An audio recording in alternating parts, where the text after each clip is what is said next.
ಮದುವೆಗೆ ನಿರಾಕರಣೆ ಯುವತಿ ತಲೆ ಒಡೆದ ಕಿರಾತಕ. ಚಿಕ್ಕೋಡಿಯ ಜೋಡಕುರಳಿಯಲ್ಲಿ ಅಮಾನವೀಯ ಘಟನೆ ನಡೆದಿದೆ. ಮದುವೆಗೆ ನಿರಾಕರಣೆ ಮಾಡಿದ್ದಾಳೆ ಎನ್ನುವಂತ ಕಾರಣಕ್ಕೆ ಯುವತಿಯ ತಲೆಯನ್ನ ಹೊಡೆದು ಹೋಗಿದ್ದಾನೆ ಕಿರಾತಕ. ಚಿಕ್ಕೋಡಿಯ ಜೋಡಕುರಳಿಯಲ್ಲಿ ಅಮಾನವೀಯ ಘಟನೆ ಇದು. ವಿದ್ಯಾಶ್ರೀ ಕಿಲಾರಿ ಎಂಬ ಯುವತಿ ಮೇಲೆ ಮಾರಣಾಂತಿಕ ಹಲ್ಲೆ ನಡೆದಿದೆ. ಯುವತಿ ಕುಟುಂಬದವರ ಮೇಲೂ ಹಲ್ಲೆ ಮಾಡಿದ ಭೂಪ. ವೀರಪ್ಪ ರಾಮಪ್ಪ ಕಜ್ಜನ್ನವರ್ ಹಲ್ಲೆ ಮಾಡಿದ ಕಿರಾತಕ. 2 ವರ್ಷದಿಂದ ವಿದ್ಯಾಶ್ರೀ ಮದುವೆ ಮಾಡಿಕೊಡುವಂತೆ ಒತ್ತಾಯವನ್ನ ಮಾಡ್ತಾ ಇದ್ದ. ವೀರಪ್ಪನಿಗೆ ಮದುವೆ ಮಾಡಿಕೊಡಲು ಪೋಷಕರು ಹಿಂದೇಟು ಹಾಕ್ತಾರೆ. ನಿನ್ನೆ ರಾತ್ರಿ ಏಕಾಏಕಿ ಗುಂಪು ಕಟ್ಟಿಕೊಂಡು ಬಂದ ವೀರಪ್ಪ ವಿದ್ಯಾಶ್ರೀ ಮನೆ ವಸ್ತುಗಳನ್ನ ಚೆಲ್ಲಾಪಿಲ್ಲಿ ಮಾಡಿದ ದುಷ್ಕರ್ಮಿಗಳು. ಕಣ್ಣಿಗೆ ಕಾರದ ಪುಡಿ ಎರಚಿ ಕಬ್ಬಿಣದ ರಾಡ್ನಿಂದ ಹಲ್ಲೆ ಮಾಡಿದ್ದಾನೆ. ವಿದ್ಯಾಶ್ರೀ ಸೇರಿ ಕುಟುಂಬದ 5 ಮೇಲೆ ವೀರಪ್ಪ ಹಲ್ಲೆಯನ್ನು ನಡೆಸಿದ್ದಾನೆ. ಚಿಕ್ಕೋಡಿ ಖಾಸಗಿ ಆಸ್ಪತ್ರೆಗೆ ಗಾಯಾಳುಗಳು ದಾಖಲಾಗಿದ್ದಾರೆ.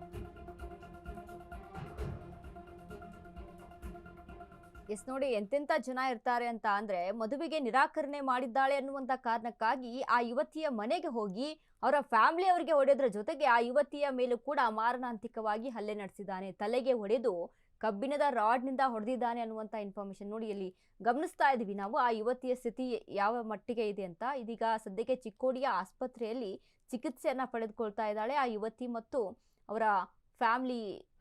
ಯಾರು ಕುಟುಂಬಸ್ಥರು ಏನು 5 ಜನರಿಗೆ ಗಾಯಗಳಾಗಿದೆ. ಎಲ್ಲರೂ ಸಹಿತ ಆಸ್ಪತ್ರೆಯಲ್ಲಿ ಚಿಕಿತ್ಸೆಯನ್ನ ಪಡೆದುಕೊಳ್ತಾ ಇದ್ದಾರೆ. ಸೊ ಈ ರೀತಿಯಾಗಿ ಒಂದಿಷ್ಟು ಸೈಕ್ಗಳು ಇರ್ತಾವೆ. ಈಗ ನೋಡಿ, ಮದುವೆಗೆ ನಿರಾಕರಣೆ ಮಾಡಿದ್ದಾಳೆ ಅನ್ನುವಂಥ ಕಾರಣಕ್ಕೆ ಆ ಯುವತಿಯ ಮೇಲೆ ಅಲ್ಲಿ ಮಾರಣಾಂತಿಕ ಹಲ್ಲೆಯನ್ನು ನಡೆಸೋದು ಅಂತ ಅಂದ್ರೆ ಎಷ್ಟು ಮಟ್ಟಿಗೆ ಸರಿ ಇದು? ಇವನ ವಿರುದ್ಧ ಇದೀಗ ಕುಟುಂಬಸ್ಥರು ಕೂಡ ಕಂಪ್ಲೇಂಟ್ ಅನ್ನ ದಾಖಲು ಮಾಡಬೇಕು. ಇದಕ್ಕೆ ಕಾನೂನಾತ್ಮಕವಾಗಿ ಇದಕ್ಕೆ ಕ್ರಮವನ್ನ ತೆಗೆದುಕೊಳ್ಬೇಕು. ಯಾಕಂದ್ರೆ ಸದ್ಯಕ್ಕೆ ನೋಡಿ, ಆ ರೀತಿಯಾಗಿ ಅಲ್ಲಿ ಹೆಣ್ಮಕ್ಳು ಅಂತ ನೋಡ್ದೇನು ಅವರ ಮೇಲೆ ಹಲ್ಲೆಯನ್ನ ಮಾಡ್ತಾನೆ, ಅವ್ರಿಗೆ ಅಲ್ಲಿ ಹೊಡೆಯೋದು ಮಾಡ್ತಾನೆ ಅಂತ ಅಂದ್ರೆ ಅಲ್ಲಿ ಆ ಅಜ್ಜಿ ಸಹಿತ ಎಷ್ಟು ಮಟ್ಟಿಗೆ ಅಲ್ಲಿ ಆ ಮೊಮ್ಮಗಳ ಜೊತೆಗೆ ಕಣ್ಣೀರನ್ನ ಹಾಕ್ತಾ ಇದ್ದಾರೆ.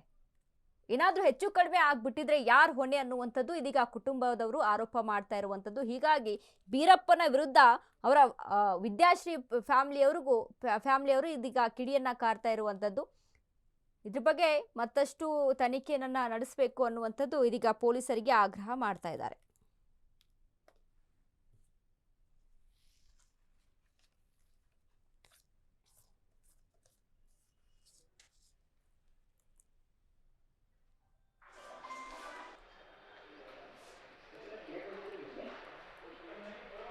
ಇರಲಿ.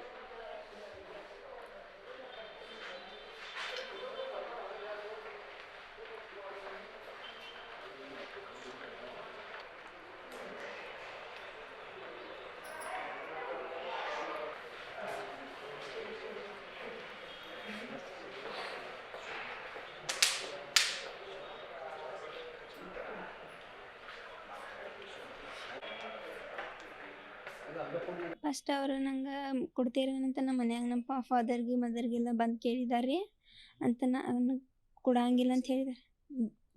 ಬೀರಪ್ಪ ಗಣೇಶ್ಗಳು ಕೊಡಂಗಿಲ್ಲ ನಂತರನು ಊರಾಗ ಎಷ್ಟು ಪಂಚರದಾರಲ್ಲ ಅವ್ರನ್ನೆಲ್ಲ ಮನೆಗೆ ಕಳ್ಸಿದಾರೆ. ಕೊಡ್ತಾರನ್ ಕೇಳ್ಬಾ ಅಂತೇಳಿ ಅವರು ಎಲ್ಲ ಇಲ್ಲ ಅಂತ ಹೇಳಿ ಕಳ್ಸಿದೆವು. ಅದಾದ ನಂತರ ಮತ್ತು ನಾ ಬ್ಯಾಂಕಿಗೆ ಹೋಗ್ತೀನಿ. ಡಿಗ್ರಿ ಮುಗಿದ ನಂತರ ಬ್ಯಾಂಕಿಗೆ ಹೋಗ್ತೀನಿ. ಅಲ್ಲಿ ಬ್ಯಾಂಕಿಗೆ ಬಂದರೆ ಬ್ಯಾಂಕಿಗೆ ಬರೋದ, ಏನು ಮಾತಾಡ್ಸೋಲಾಗೋದು, ಬರೋದ ಹೋಗೋದ ನಮ್ಮ ಆಯಿಗಳು ಮನೆಗಿದ್ದೀನಿ, ಮನೆಗೆ ಹೋಗೋತ್ನಾಗೆಲ್ಲ ಅಡ್ಡ ಬರೋದ ನಿಲ್ಲೋದ ಫಾಲೋ ಮಾಡೋದೆಲ್ಲ ಮಾಡತ್ತೀರಿ. ಆಮೇಲೆ ನಾ ಬ್ಯಾಂಕ್ ಬಿಟ್ಟು ಊರಿಗೆ ಬಂದಾಗ ಬಂದು ಮರುದಿನ ಅವರನ್ನ ಮತ್ತೆ ಯಾರೋ ಕರ್ಕೊಂಡು ನಮ್ಮ ಮನೆಗೆ ಬಂದಿರಿ. ಆವಾಗ ನಾವು ಹೇಳ್ದು ಎಲ್ಲರಿಗೂ, ನಮ್ಗೆ ಯಾರ್ಯಾರು ಪಂಚರು ಬಂದಿರಲ್ಲ ಅವರಿಗೆಲ್ಲ ಹೇಳಿ, ಊರಾಗಿನವ್ರಿಗೆಲ್ಲರಿಗೂ ಹೇಳಿ ಮಾತಾಡಿದ ನಂತರನು ನೀನು ನಮ್ಮನ್ನು ಬಂದು ಬಡ್ದಾರಿ. ಅವ್ರು ಮನೆ ಹೋಗಿರಿ ಕಾರ ತೊಗೊಂಡು ಬಡ್ದು ಗಜ್ರಿ. ನಮ್ಮ ಹುಡುಗನ ರೀ ಅವ್ನು ಬೇಡಾಕತ್ತಿದ್ರಿ. ಸಾಲಿ ಕಲಿತಾದ್ರೆ ಇಲ್ಲ ಅಂದಿದ್ರು ನಾವು. ಅವ್ನು ನಿಜ ಸಾಲಿಲ್ಲ ಏನಿಲ್ಲ ರೀ, ನಮ್ಗೆ ವಯಸ್ಸು ಹೆಚ್ಚಿದ್ರಿ ಅವ್ನು ಅಂತ ನಮ್ಮ ಮಾಡಿ ಹಿಂಗೆ ಬಂದು 10-15 ಮಂದಿನ ಹಚ್ಕೊಟ್ಟಿದ್ರಿ ಅವ್ನು. ನಾವು ಇಲ್ಲ ಅಂತ ಹೇಳಿದ್ವಿ ರೀ. ಇಲ್ಲ ಅಂದ್ಬಿಟ್ಟಿಗೆ ಬರೀ ಪಂಚರೊಳಗೆ ಮುಗಿಸಿದ್ದೀರಿ. ಅದನ್ನು ಮುಗಿಸಿರೋ ಮತ್ತು ನೀನು ಬಂದು ಹಿಂಗೆ ಮಾಡಿ ನೀನು ಬಂದು ಖಾರ ತೊಗೊಂಡು ಗಜ್ರಿ ಎಲ್ಲ ಮಾಡಿ ಹೋಗೋದ್ರಿ. ಹಿಂಗೆ ಬಡ್ದ ಅವ್ರು ಹಾಡೆಲ್ಲ ತೊಗೊಂಡು ಬಂದು ಬಡ್ದಾರಿ. ಮತ್ತು ಖಾರ ಎಲ್ಲ ಗೊಜ್ಜಾರಿ. ಅವ್ರ ಮನ್ಯಾಗ ನಾ 5 ಜನ ಅದೀವಿ ರೀ, ಇಬ್ಬರು ಹುಡುಗರು.